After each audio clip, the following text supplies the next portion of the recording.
할렐루야. 오늘은 로마서 11장 16절로 36절까지의 말씀을 나누도록 하겠습니다. 제사하는 처음 익은 곡식가루가 거룩한즉 떡덩이도 그러하고 뿌리가 거룩한즉 가지도 그러하니라. 제사하는 처음 얻은 곡식가루. 우리가 제사할 때 이렇게 떡덩이를 만들지 않습니까? 제사할 때. 그런데 그 떡덩이에서 이렇게 한 덩이를 떼어내요. 그거를 처음 익은 곡식이라 그러는 거예요. 그 처음 익은 곡식. 그러니까 요거는 뭘 얘기하냐면 이스라엘의 족장들, 예? 이스라엘의 족장들을 말하는 거예요. 이게 떡덩이는 이제 그 이스라엘 그 사람들 중에서 회심한 사람들, 회심한 이스라엘 민족 전체를 그 이스라엘 민족을 그 떡덩이라고 얘기하고 거기서 이렇게 떼어내서 대표를 말하는 거지. 그러니까 대표성을 띈 그거를 처음 익은 곡식이라 그러는 겁니다. 그러니까 제사하는 이스라엘 족장이 거룩한즉, 그러니까 그 떡덩이 그 떼어낸 거 있잖아요. 그 대표된 족장들이 거룩한즉 그 전체 떡덩이 회심한 이스라엘 민족도 거룩하다. 그런 소리예요. 그러하고 자, 그러니까 뿌리가 거룩한즉 가지도 그러하니라. 그죠? 뿌리가 거룩하니까 그 뿌리에서 난 가지도 거룩한 것이다. 이렇게 말하는 겁니다. 또 한 가지, 얼마가 꺾이었는데 돌감람나무인 네가, 이 돌감람나무는 이방인을 얘기하는 겁니다. 돌감람나무. 이 돌감람나무인 네가, 이방인이 그들 중에 젖붙임이 되어. 자, 이 이방인들이 그들 중에 젖붙임이 됐다 이 말이에요. 그래서 참감람나무 뿌리에 진액을 함께 받았다. 참감람나무는 누굴 얘기해요? 참 이스라엘을 말이에요. 참 이스라엘. 그러니까 참 이스라엘의 돌감람나무, 그러니까 이방인이 젖붙임이 되었다 이 말이에요. 그래서 그 뿌리의 진액을 젖붙이니까 뿌리의 진액을 함께 받는 자가 됐다. 그러니까 이 원래 유대인들, 그 회심한 유대인들의 이 이방인들이 젖붙임이 됐다 이 말이에요. 그래갖고 그 원래의 하나님께서 약속하신 언약이 그 뿌리의 진액이 이렇게 같이 함께 되는 것이다 이 말이에요. 자, 그 가지들을 향하여 자랑하지 말라. 그러니까 그 가지들이라는 게 그게 이게 이제 이게 꺾인 가지를 얘기하잖아요. 꺾인 가지, 그죠?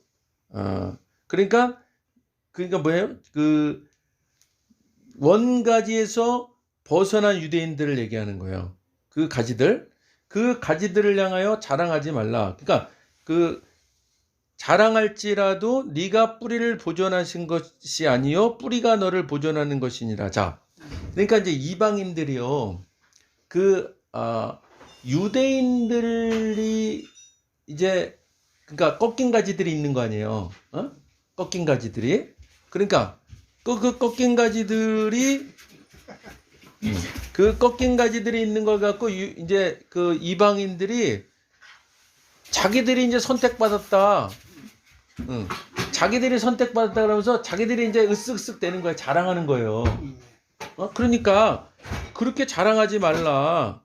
자랑할지라도 그 자랑할지라도 봐라. 네가 뿌리를 보존하는 것이 아니오. 자, 돌감람나무는요, 참감람나무의 젖붙임이 되어서 그 원래 참감람나무의 뿌리의 진액을 받는다 그랬잖아요. 그러니까 자, 젖붙임을 당한 너희는 그 뿌리가 너희를 보존하는 것이지 가지가 보존하는 것이 아니지 않냐. 그러니까 자랑할 게 없다 이 말이에요. 이게 뭐냐면, 자, 이제 유대인들이 원래 하나님으로부터 그렇게 택함을 받은 건데, 근데 그들이 복음을 거부함으로 인해서 그 복음이 이방인들에게 전해졌잖아요. 그렇죠? 그랬어요. 근데 그 이방인들이 그러니까 또 그 유대인들을 또 업신여기는 사람들이 생기는 거예요. 유대인들을 비난하고. 사람이 그렇단 말이에요. 그러니까 지금 이 사도 바울이 유대인들이 물론 그 복음을 거부해서 너희들에게 복음이 전해졌지만 너희는 원래대로 말하면 돌감람나무인데 참감람나무인 유대인의 접붙임 당한 거야. 그래서 그 원래 참감람나무의 뿌리의 진액을 받는 거야. 그러니까 뿌리가 보존하는 것이지 가지가 보존하는 게 아니야. 그러니까 그 꺾인 가지들 있죠. 복음을 거부한 그 유대인들을 그렇다 그래서 너희들이 업신여기거나 비난하거나 그러면 안 된다 이 말이에요. 자, 그러면 네 말이 가지들이 꺾인 것은 나로 접붙임을 받게 함이라 하리라. 이게 뭐야? 자, 가지들이 이제 꺾였어요. 복음을 거부한 이제 유대인들 얘기하는 거죠. 그랬더니 저 꺾인 거는 바로 우리를 접붙임을 받게 하려 함이야. 그렇게 얘기한다는 거예요. 그런데 물론 과정상으로는 그렇게 됐어요. 그렇지만 그걸 갖고 자랑하거나 그걸 가지고 으쓱대지 말아라. 겸손해져라 이런 얘기예요. 그러니까 저들이 저렇게 가지가 꺾인 것은, 저들이 복음을 한 것은 당연해. 우리를 저 하나님이 구원하시기 위해서 복음을 우리에게 넓히기 위해서 그렇게 하신 거야. 그러면서 으쓱 된다 이 말이야. 근데 그거를 하지 말라 이 말이에요. 옳도다. 그들은 믿지 아니하므로. 그들이 누구예요? 원가지에서 벗어난 유대인들이죠. 그죠? 꺾인 유대인들, 꺾인 가지들. 그들은 믿지 아니하므로 꺾였어요. 그죠? 너는 믿음으로 섰어요. 그죠? 그런데 그렇다 그래서 높은 마음을 품지 말고 도리어 두려워하라. 그러니까 내가 구원받았다는 것 때문에 이방인들이 으쓱으쓱대고 교만해지는 것을 지금 경계하는 말씀을 하는 거예요. 하나님이 원가지들도 아끼지 아니하셨은즉 너도 아끼지 아니하시리라. 이거 무슨 말이잖아요. 이게 뭐예요? 원래 참 감람나무로 하나님이 선택을 하셨는데도 그 꺾인 가지들을 버리셨잖아요. 그죠? 그러니까 그 원가지들도 버렸는데 너도 그렇게 될 수 있어. 그런 거잖아요. 너도 아끼지 아니할 수 있다. 이 말이에요. 자, 그러니까 혈통적 이스라엘이 구원을 받는 게 아니고, 이거는 계속 반복해서 지금 이 사도 바울이 얘기하고 있는 거잖아요. 그죠? 영적인 이스라엘이어야 구원받는다. 그 말이죠. 그죠? 자, 그러므로 하나님의 인자하심과 준엄하심을 보라. 하나님이 그 이방인들까지 구원하실 계획을 가지고 그렇게 하시는 인자함이 있지만, 그렇지만 하나님의 준엄하심, 하나님의 단호한 심판도 있으시다. 보라, 넘어지는 자들에게는 준엄함이 있으니, 그죠? 꺾인 가지들, 넘어지는 자들, 복음을 거부하는 자들한테는 준엄함이 있으니 너희가 만일 하나님의 인자하심에 머물러 있으면 그 인자가 너희에게 있으리라. 그죠? 그러니까 복음을 우리가 받아들이고 하나님 앞에 순종하는 그런 그 길을 택하면은 인자함이 그대로 있지만, 그렇지 않으면 어떻게 된다? 너도 찍히는 바가 되리라. 너도 꺾인 가지처럼 버림받을 수 있느니라.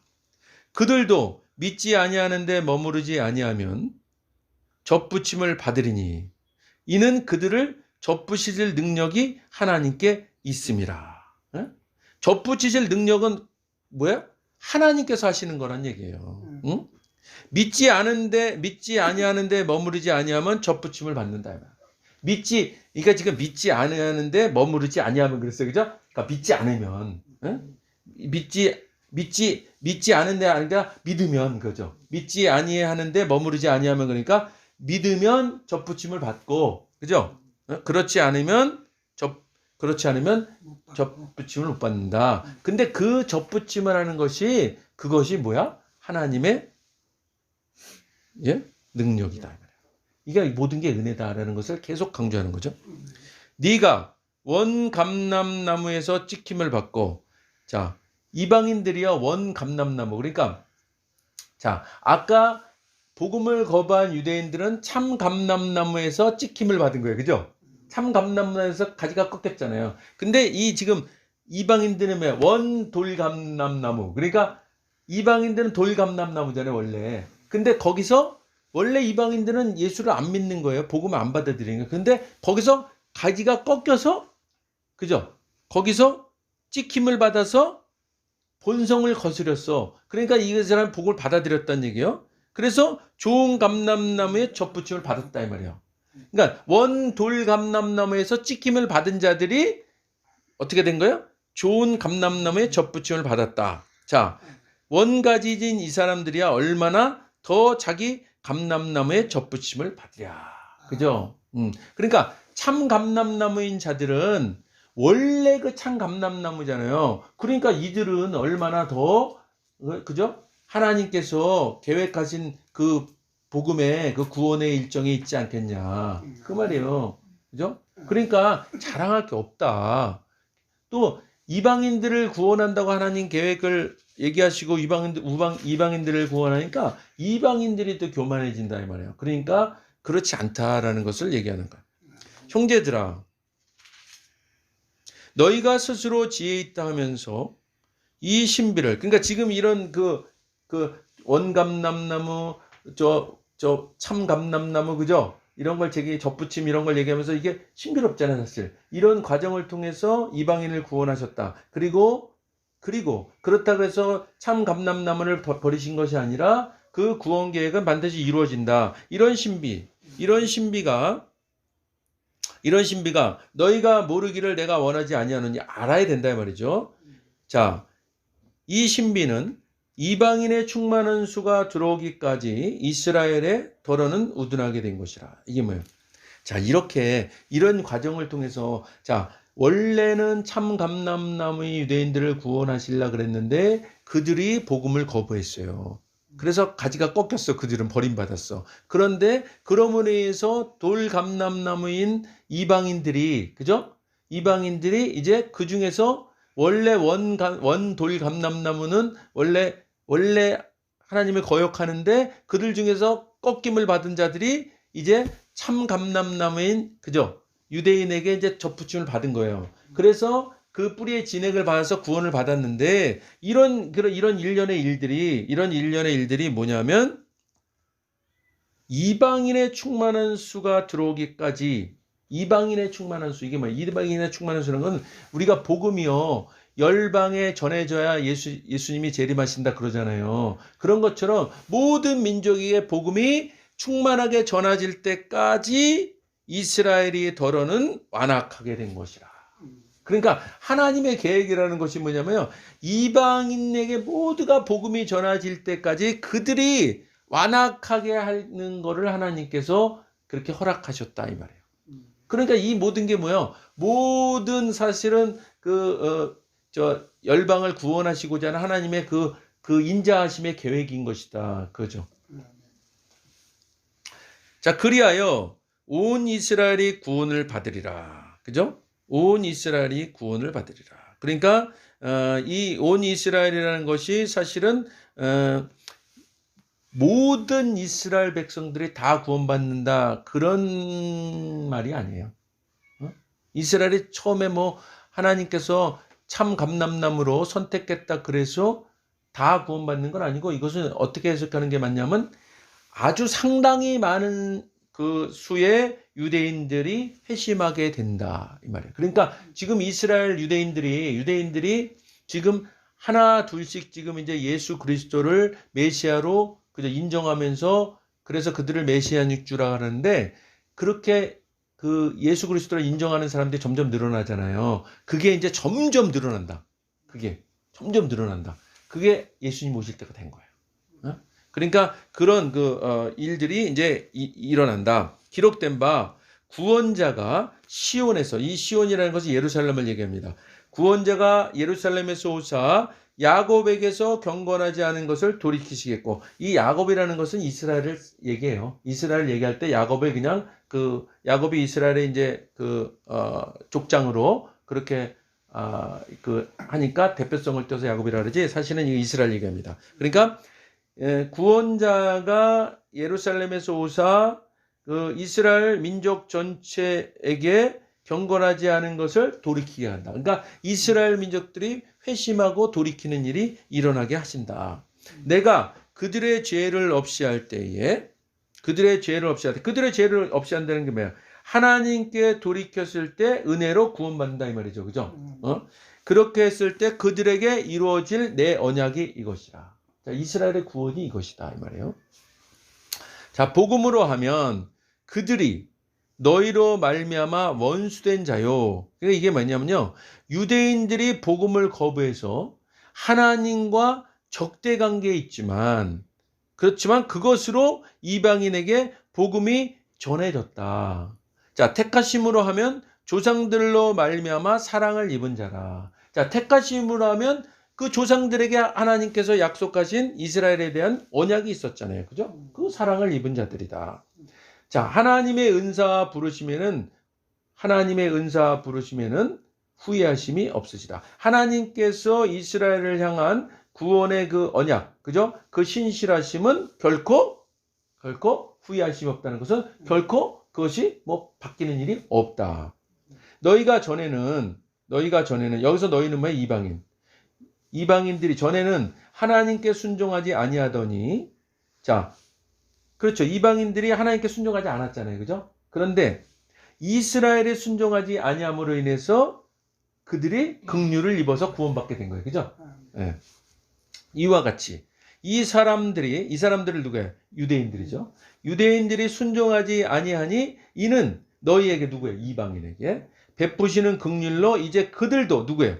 유대인들도 긍휼을 얻게 하려 하심이라. 자, 이게 그러니까 원래 유대인을 택하셨는데 유대인들 중에서 복음을 거부해. 그것으로 인해서 이방인들이 구원을 받게 돼. 그런데 그 이방인들이 구원을 받게 되는 것으로 우리 전장에서도 말씀드렸지만 유대인들이 시기 질투를 하게 돼. 그죠? 그러므로 인해서 유대인들을 또 구원하실 계획. 이 말씀하시는 거예요. 하나님이 모든 사람을 순종하지 아니하는 가운데 가두어 두심은, 자, 모든 사람이라는 건 순종치 아니하는 모든 사람이에요. 또 긍휼을 얻을 모든 사람을 얘기하는 겁니다. 이 모든 사람이 순종하지 아니하는 가운데 그러니까 순종하지 않게 그 사람들이 있었던 것은 모든 사람에게 긍휼을 베풀려 하십니다. 그죠? 그러니까 복음을 거부하고 이런 모든 일들, 이런 것들도 다 어떤 거예요? 모든 사람에게 그 구원을 하시고자 하는 긍휼을 베풀려고 하시는 그런 그 계획이시다 이 말이에요. 깊도다. 하나님의 지혜와 지식에 풍성하며 그의 판단은 헤아리지 못할 것이며 그의 길은 찾지 못할 것이라. 그죠? 그러니까 이런 모든 일련의 일들이 다 하나님의 그런 지혜와 지식으로 일어나는 일들이다. 그죠? 그러니까 우리가 사실은 헤아리기가 어렵다. 그 중에 일부를 아는 것 뿐이에요. 그러니까 하나님의 은혜를 우리가 그것을 100% 알 수 있느냐? 알긴 어려워요. 그렇지만 이렇게 사도 바울이 이런 여러 가지 설명을 통해서 하는 것으로 우리는 그냥 헤아릴 뿐인 거야. 그죠? 작은 부분을. 누가 주의 마음을 알았느냐? 누가 그의 모사가 되었느냐? 그죠? 그 한량없는 하나님의 마음을 우리가 어떻게 알아요? 그죠? 그리고 하나님의 그 계획, 그런 그 모사라고 표현했지만 그거를 어떻게, 그죠? 알 수가 있어요, 우리가. 누가 주께 먼저 드려서 갚으심 받겠냐. 이게 이제 그 사도 바울이 지금 11장에서요. 은혜에 대해서 딱 얘기하는 거예요. 이게 뭐냐면 누가 먼저 드려서 갚으심 받겠냐. 이게 뭐예요? 누가 뭔가 드린 대가로 뭔가 받는 거냐? 아니다. 이 말이에요. 우리가 자꾸 뭔가 해서 뭔가 한 것으로 우리가 받는다고 생각을 하잖아요. 하나님께. 그죠? 근데 은혜라는 것은 그게 아니라 하나님께서 일방적으로 우리 선택해서 주신 거예요. 그래서 이 기독교는 하늘로부터 인간에게 임한 종교예요. 근데 다른 모든 종교는 뭐냐면 인간이 뭔가 막 지성을 들이고 막 이러면서 올라가서 신께 뭔가 바치는, 그래서 신이 뭔가 그거에 대해서 답례를 하는 그런 식의 종교거든요. 그런데 기독교는 그렇지 않아요. 기독교는 하늘로부터, 위로부터 온 종교. 그죠? 그런 겁니다. 누가 주께 먼저 드려서 갚으심을 받겠냐. 우리가 뭔가 하는 것으로 받는 것이 아니다. 은혜라는 것은 전적인 하나님의 택하심의 은총이다. 이 말이에요. 이는 만물이 주에게서 나오고 주로 말미암고 주에게로 돌아갑니다. 그에게 영광이 세세히 있을지어다. 모든 것은 하나님으로부터 시작되고 하나님으로부터 그저 과정이 이루어지고 하나님으로부터 마무리되는 거예요. 그러니까 우리가 이 은혜의 속성을 우리가 알아야 돼요. 그래서 우리가 뭔가 한 것으로 받은 것이 아니라는 것을 알게 되면 사람이 어떻게 되냐면 그러면 겸손해지죠. 그래서 은혜의 속성을 알게 되면 사람이 겸손해지게 돼 있어요. 지금 이 유대인들과 이방인들에게 지금 사도 바울이 계속 은혜에 대해서 이렇게 강조를 하면서 얘기하는 게 뭐냐 하면 너희들이 한 것이 아무것도 없어. 그죠? 그러면서 겸손해지라고 얘기하는 거잖아요. 이방인들조차 자기들이 이제 그렇게 구원받았다 그러니까 아이고 또 교만해지려고 그러는 거예요. 그러니까 은혜를 우리가 중요한 것을 깨달을 수 있어요. 은혜의 속성을 제대로 알면 우리가 신앙생활을 겸손하게 해 나가는 거예요. 그런데 은혜의 속성을 제대로 모르고 율법을 섞어서 우리가 살고 있으면은 교만한 거예요. 그러니까 내가 뭔가 하면 항상 내세우려고 그러고 그런 일들을 하게 돼 있어요. 그러니까 은혜를 제대로 알을 때에 우리가 주님의 그 은혜 안에서 참 자유함과 기쁨을 누리면서 아주 겸손한 삶을 살아갈 수 있다. 그것을 우리가 깨달아야 돼요. 그래서 정말 주님께 주신 은혜는 우리가 측량할 수 없는 그런 한량없는 은혜다. 그것을 우리가 깨닫고 매일매일 감사하는 삶을 사시기를 주님의 이름으로 축원드립니다. 아멘. 우리 오늘 말씀 생각하시면서 간절히 통성으로 1, 2분간 기도하시겠습니다. 하나님 아버지 감사합니다. 오늘도 하나님께서 로마서 11장 후반절 말씀을 통해서 은혜를 허락하셨습니다. 하나님 아버지 이제 참 감람나무인 이스라엘 유대인들이 이들이 복음을 거부함으로 돌 감람나무인 이방인들이 구원을 받게 되었습니다. 그러나 이 구원받게 된 돌 감람나무가 참 감람나무의 접붙임을 받은 것이고 그 뿌리가 그 가지로 진에게 전달되는 것이므로 그들을 업신여기는 그 교만함에서 또한 이방인들이 주여 벗어나기를 주여 이 사도 바울은 권면하고 있습니다. 하나님 그리고 아버지 하나님 이제 사도 바울이 은혜라는 것은 누가 먼저 주께 먼저 드려서 갚으심을 받겠느냐 반문하면서 이제 그 은혜는 우리가 뭔가 해서 뭔가 드려서 받는 것이 아니고 하나님께서 전적으로 택하셔서 우리에게 주여 부어주신 은혜임을 깨닫고 우리가 그러함으로 이것을 은혜의 속성을 깨달을 때 겸손한 신앙생활을 할 수 있음을 우리가 알게 하셨습니다. 하나님 아버지 이제 아버지 하나님 과학선교교회 모든 성도님들과 또 한국교회 모든 성도님들이 이 은혜의 속성을 깨달아서 겸손한 삶을 살아가게 하여 주시고 그리하여 그 은혜 아래에서 참 자유함과 기쁨을 누리고 이것을 전하고 나누고 베푸는 삶이 될 수 있도록 하나님 인도하여 주시옵소서. 우리에게 아버지 하나님 이 은혜를 이렇게 주여 잘 깨달을 수 있는 아버지 하나님 기회를 허락하셔서 감사드립니다. 매일매일 기쁨으로 살아가는 삶이 될 수 있도록 주님 인도하여 주시옵소서. 하나님 감사합니다. 영광 받으시옵소서. 주님을 찬양합니다. 할렐루야 감사합니다. 영광 받으시옵소서. 영광 받으시옵소서. 예수님 이름으로 감사하며 기도드립니다. 아멘.